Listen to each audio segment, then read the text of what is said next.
All right, if you're a CISO operating in Brazil, you need to listen up. The rulebook you've been playing by, it's pretty much obsolete now. Today, we're going to break down the critical new cyber regulations from the ANPD and give you the survival guide you absolutely need to handle this new reality. You know, for years, data protection in Brazil felt like a box-ticking exercise, more of a legal theory than anything else. But as the slide makes really clear, that era is over. We've officially stepped into a new phase of strict operational enforcement where every single technical detail of your security program is going to be under a microscope.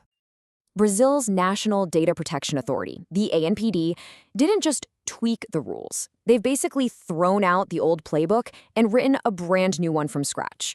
For any security leader, understanding this new game is completely non-negotiable.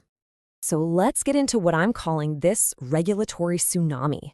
The ANPD has dropped a triad of resolutions that every single CISO has to master. They all interlock to create a new, and believe me, much stricter framework for how we govern security. So here they are. Resolution 15, which totally changes how you handle security incidents. Then you have Resolution 18, which redefines the whole role of the data protection officer. And finally, Resolution 19, which dictates how you can move data internationally.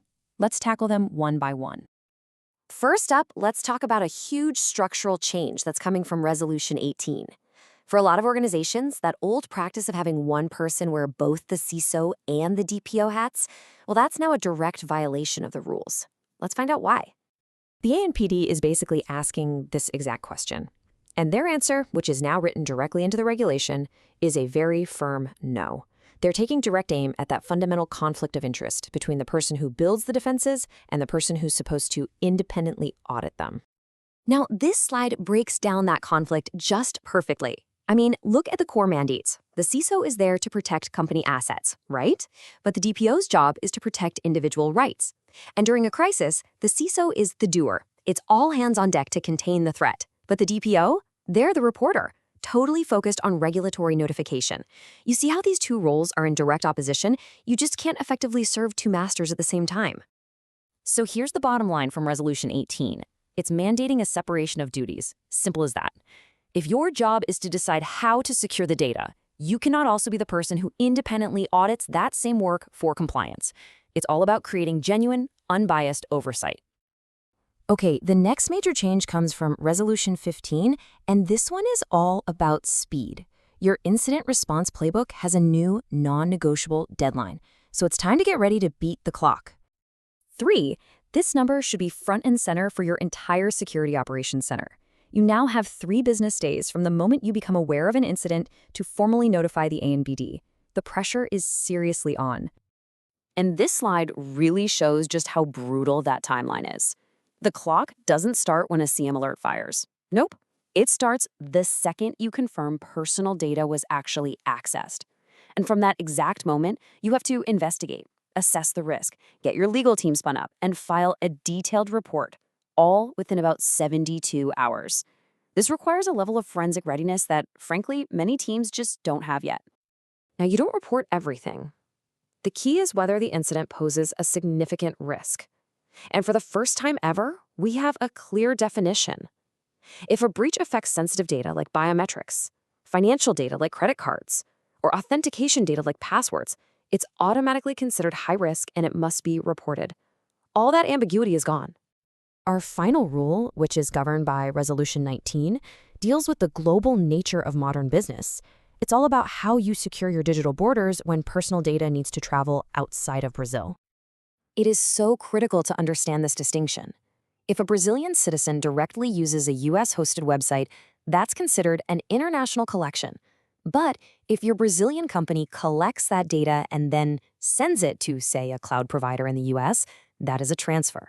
And that transfer now legally requires a formal contract using what's called standard contractual clauses, or SCCs. And this timeline, it creates a very clear countdown. Your legal and procurement teams need to start now, like yesterday, mapping all your international vendors, because there is a hard deadline of August 23rd, 2025 to update every single one of those contracts with the new Brazilian SCCs. As a CISO, your work is right at the center of this. Your signature is going to be on Annex I of these contracts, where you legally attest to the specific technical security measures that the foreign vendor has in place. You are on the hook for defining everything from encryption standards to mandating that your vendors notify you of a breach within 24 to 48 hours, so you can meet their own 3-day deadline. So we've covered the new rules for structure, for incident response, and for data transfers. But what happens if you get it wrong? Well, that brings us to the new bottom line, the very real financial risks of not complying. 50 million reais, that's about 10 million US dollars. And that's the maximum fine for a single infraction under the law. It makes the financial risk of getting any of these new rules wrong incredibly, incredibly real. But here's the crucial part for you. The ANPD's rules for calculating fines, which they call dosimetry, show that your actions directly influence the penalty. A slow, uncooperative response with poor controls, that's an aggravating factor that will increase the fine. But a swift, transparent response that's backed by evidence of due diligence, that can significantly mitigate the final number. Your preparedness really does pay off. And this isn't theoretical. The ANPD recently sanctioned Brazil's Ministry of Health. The key takeaway from that case is that they weren't just fined for the data leak itself. They were fined for the negligence, the poor technical response, and their lack of cooperation. How you respond is just as important as the breach itself. So this leaves us with a final, and I think pretty provocative thought. These new rules demand a huge shift in mindset. It is no longer enough to just check some boxes and say you're built for compliance. The real question you need to ask is, are you building a truly resilient security program?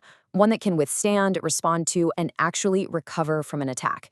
Because in Brazil's new landscape, that is the only way you're going to survive.